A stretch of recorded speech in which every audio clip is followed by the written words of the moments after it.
guys, welcome back to my channel. This is Atira sharing my kutti thoughts and വിശേഷംസ്. അപ്പോൾ ഇന്ന് I thought of sharing something personal. എൻ്റെ ഒരു front കുറച്ച് ദിവസം മുമ്പ് എന്നോട് ചോദിച്ചു, നിനക്ക് പോസ്റ്റ്മോർട്ടം ഡിപ്രഷൻ ഉണ്ടോ?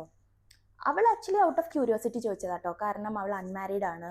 അപ്പോൾ കാര്യങ്ങളൊക്കെ എങ്ങനെയാണെന്ന് അറിയാനുള്ളൊരു ക്യൂരിയോസിറ്റിയിൽ ചോദിച്ചതാണ് എനിക്ക് ഡിപ്രഷൻ ഉണ്ടോയെന്ന്. പക്ഷേ അപ്പം എനിക്കൊരു യെസ് ഓർ നോ പറയാൻ പറ്റിയില്ല. കാരണം യെസ്, എനിക്ക് ഡിപ്രഷൻ ഉണ്ട് എന്ന് പറയാൻ ഞാൻ അങ്ങനെ കംപ്ലീറ്റ്ലി ഡിപ്രസ്ഡായി ലോസ്റ്റായി ഇരിക്കണ അവസ്ഥ ആയിരുന്നില്ല.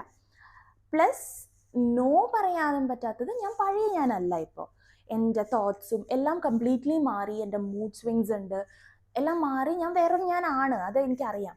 അതുകൊണ്ടൊരു യെസ് ഓർ നോ ഐഡൻറ്റിഫൈ ചെയ്യാൻ പറ്റുന്നുണ്ടായിരുന്നില്ല എനിക്ക്. അപ്പോൾ അതിനെപ്പറ്റി കൂടുതൽ ആലോചിച്ചപ്പോഴാണ് എനിക്ക് മനസ്സിലായത്, yes, I have completely changed. എനിക്കറിയില്ല എല്ലാവരുടെയും സിറ്റുവേഷൻ ഇങ്ങനെയാണോ എന്ന്, മേ ബി ആയിരിക്കും, but nobody talks about this. As I said, you know, ഇപ്പോൾ എൻ്റെ ഡെലിവറി എന്ന് പറയുന്നത് കുറച്ച് കോംപ്ലിക്കേറ്റഡ് ആയിരുന്നു. I have gone through a lot. കാരണം നോർമലി ഒരാൾ ഒരു 1 to 2 വീക്സിൽ റിക്കവറി എന്ന് വെച്ചാൽ മേ ബി ഫിസിക്കൽ റിക്കവറി ചെയ്യുന്നത് എനിക്ക് ക്ലോസ് ടു 2 months എടുത്തു ഒരു വിധം കംപ്ലീറ്റ്ലി ബോഡി റിക്കവർ ആവാൻ. ആൻഡ് ഇൻ ബിറ്റ്വീൻ നമുക്ക് സ്ലീപ്പില്ല. ഒരു 3 months ഞാൻ റൗണ്ട് ദ ക്ലോക്ക് ഞാൻ ഉറങ്ങിയിട്ടില്ല. ഞാൻ എക്സാജറേറ്റ് ചെയ്യല്ല. ബിക്കോസ് ഒരു 24 hours ഹാർഡ്ലി 1 to 2 hours ഞാൻ ഉറങ്ങിയിട്ടുണ്ടായിരുന്നുള്ളൂ. അതിൻ്റെ ഇടയിൽ ഫുൾ ടൈമുള്ള ബേബിയുടെ കരച്ചിലും അതൊക്കെ എന്നെ ഇങ്ങനെ മെൻ്റലി ട്രിഗർ ചെയ്യണ ഒരു കാര്യമാണ്. ആൻഡ് ഈവൻ ഇപ്പോൾ ഒരു കംപ്ലീറ്റ് സ്ലീപ്പ് സൈക്കിൾ നമുക്ക് കിട്ടി തുടങ്ങിയിട്ടില്ലല്ലോ. സോ അതുകൊണ്ട് ആ സ്ലീപ്പ് എഫക്റ്റ് ചെയ്യണതും, ഒരു പുതിയൊരു ഹ്യൂമൻ ബീയിങ് വന്നിരിക്കുകയല്ലേ. യെസ്, അത് വളരെ നല്ല കാര്യമാണ്. ഞാൻ ബ്ലെസ്ഡ് ആണ്, അത് അക്സെപ്റ്റ് ചെയ്യുന്നുണ്ട് ഞാൻ. ബട്ട് അപ്പോഴും എൻ്റെ ഒരു ഫിസിക്കൽ ആൻഡ് മെൻ്റൽ സ്റ്റേറ്റിനെയാണ് എനിക്ക് പറയാൻ പറ്റുന്നില്ല, മെൻ്റൽ സ്റ്റേറ്റാണ് ഞാൻ എക്സ്പ്രസ് ചെയ്യാൻ ശ്രമിക്കുന്നത്. ബിക്കോസ് എൻ്റെ ലൈഫ് കംപ്ലീറ്റ്ലി മാറി, എൻ്റെ തോട്ട്സ് മാറി, എൻ്റെ പ്രയോറിറ്റീസ് മാറി. കാരണം എപ്പോഴും ആ ഒരു കുഞ്ഞു മനുഷ്യനെ പറ്റി നമുക്ക് ഓർത്തേ പറ്റുള്ളൂ. അപ്പം നമ്മൾ നമ്മുടെ പഴയ പല കാര്യങ്ങളും, പണ്ട് സന്തോഷത്തോടെ ചെയ്തിരുന്ന പല കാര്യങ്ങളും എനിക്കിപ്പോൾ ചെയ്യാൻ പറ്റണില്ല. അതൊക്കെ ഡയറക്റ്റ്ലി ഓർ ഇൻഡയറക്റ്റ്ലി എൻ്റെ മെൻ്റൽ ഹെൽത്തിനെ അഫക്റ്റ് ചെയ്യുന്നുണ്ട്. സോ അതുകൊണ്ട് ഒരു ഡിപ്രഷൻ ആണെന്നും എനിക്ക് പറയാൻ പറ്റില്ല.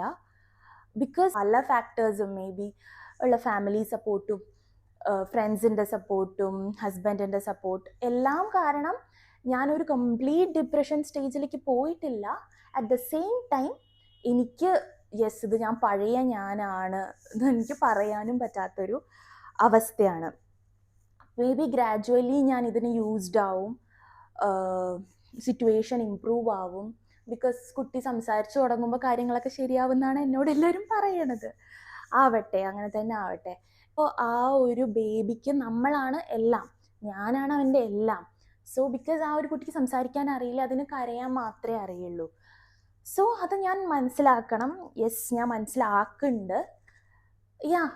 സോ ഞാൻ ഈ വീഡിയോയിലൂടെ ഷെയർ ചെയ്യാൻ ഉദ്ദേശിച്ചത്, മേ ബി ഇതുപോലുള്ള ഫീലിങ്സ് മറ്റമ്മമാർക്കും ഉണ്ടാവാം, മേ ബി എസ്പെഷ്യലി ന്യൂ മോംസിന് ഉണ്ടാവാം. ബട്ട് എല്ലാവരും അത് തുറന്ന് പറയണമെന്നില്ല. സോ ബേബിക്ക് അങ്ങനെ ഒരു ഡിപ്രഷൻ, പണ്ടൊക്കെ നമ്മളിങ്ങനെ ഒരു വാക്ക് തന്നെ കേട്ടിട്ടില്ലല്ലോ, പോസ്റ്റ്മോർട്ടം ഡിപ്രഷൻ.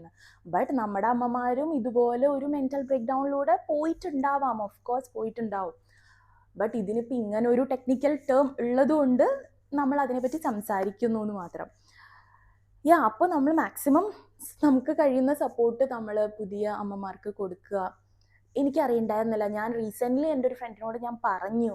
ബിക്കോസ് എനിക്ക് ബേബി ആയപ്പോഴാണ് എനിക്ക് മനസ്സിലായത്, നീ ഡെലിവറി കഴിഞ്ഞിട്ട് I could have supported you even more. കാരണം എനിക്ക് അറിയില്ലായിരുന്നു അവൾ എന്താ ഗോ ത്രൂ ചെയ്തിട്ടുണ്ടായിരുന്നത് എന്ന്. സോ എനിക്ക് ആ ടൈമിൽ ഐ വാസ് അവൈലബിൾ, എനിക്ക് ഒരുപാട് ടൈം ഉണ്ടായിരുന്നു, എനിക്ക് വേണമെങ്കിൽ അവൾക്ക് കൂടുതൽ സപ്പോർട്ട് ഓഫർ ചെയ്യായിരുന്നു. ബട്ട് എനിക്ക് അറിയിട്ടുണ്ടായിരുന്നില്ല എൻ്റെ ആ ഒരു പ്രസൻസോ അല്ലെങ്കിൽ ഞാൻ ഓഫർ ചെയ്യണ ഹെൽപ്പ് അവൾക്ക് എത്രത്തോളം വേണ്ട ഒരു സിറ്റുവേഷനിലായിരുന്നു അവളെന്ന് എനിക്ക് അറിയണ്ടായിരുന്നില്ല. ബട്ട് ഇപ്പം എനിക്കറിയാം. സോ ഇനി മേ ബി എൻ്റെ ഒരു വേറെ ഫ്രണ്ട്സൊക്കെ ഇങ്ങനെ പോസ്റ്റ്മോർട്ടം സ്റ്റേജിൽ ഇരിക്കുമ്പോൾ ഡെഫിനറ്റ്ലി എനിക്ക് അവരെ കൂടുതൽ ഹെൽപ്പ് ചെയ്യാൻ പറ്റും. Because I know what they are going through, അല്ലേ? സോ നമ്മൾ മാക്സിമം ഇതുപോലെ ഉള്ള സിറ്റുവേഷനിലുള്ളവരോട് കൈൻഡായി ബിഹേവ് ചെയ്യുക, അവർക്ക് പറ്റുന്ന സപ്പോർട്ട് ചെയ്യുക. മോട്ടിവേറ്റ് ചെയ്യുക. മോട്ടിവേഷൻ എന്ന് വെച്ചാൽ ലൈക്ക് എന്തെങ്കിലും ഒരു നല്ല വാക്ക് പറഞ്ഞാലും ഇറ്റ് മാറ്റേഴ്സ് എ ലോട്ട്. പിന്നെ എനിക്ക് തോന്നുന്നത് ഓക്കെ, ടച്ച് വുഡ് ഇപ്പോൾ ഞാൻ അങ്ങനെ ഒരു മെഡിക്കൽ ഹെൽപ്പ് സീക്കേണ്ട അവസ്ഥയിൽ വന്നിട്ടില്ല. ബട്ട് ഗോയിങ് ഫോർവേഡ് അറിയില്ല എന്താവും എന്ന് ആർക്കും അറിയില്ല. സോ അങ്ങനെ ഒരു സ്റ്റേജ് വരികയാണെങ്കിൽ ഡെഫിനറ്റ്ലി ഞാൻ മെഡിക്കൽ ഹെൽപ്പ് സീക്ക് ചെയ്യും. മേ ബി കൗൺസിലിങ്ങോ വട്ട് എവർ, എനിക്ക് അറിയില്ല. ബട്ട് എന്താണെങ്കിലും ഞാൻ അതിന് പോവും, ഞാൻ അത് ഓപ്റ്റ് ചെയ്യും. ബിക്കോസ് അത് ആവശ്യമാണ്. അങ്ങനെ ഒരു സാഹചര്യം വരികയാണെങ്കിൽ നമ്മൾ ഒരു മടിയും കൂടാതെ മെഡിക്കൽ അഡ്വൈസ് സീക്ക് ചെയ്യണം തന്നെയാണ് എൻ്റെ ഒരു ഒപ്പീനിയൻ. പ്ലസ് എല്ലാവരുടെയും സപ്പോർട്ടും ഉണ്ടെങ്കിൽ ഈ ഒരു സ്റ്റേജ് ഓവർകം ചെയ്യും. Definitely this too shall pass. ആ ഒരു വിശ്വാസത്തിലാണ് ഞാനും ഇരിക്കുന്നത്. സോ അത്രയേ ഉള്ളൂ. I thought of sharing this. Okay, അത്രയേ ഉള്ളൂ. എൻ്റെ തോട്ട്സ് ജസ്റ്റ് റാൻഡമായി ഷെയർ ചെയ്യണമെന്ന് എനിക്ക് തോന്നി. Thanks for watching. നിങ്ങൾക്ക് എൻ്റെ വീഡിയോസ് ഇഷ്ടമാണെങ്കിൽ please like, share and subscribe. Thank you.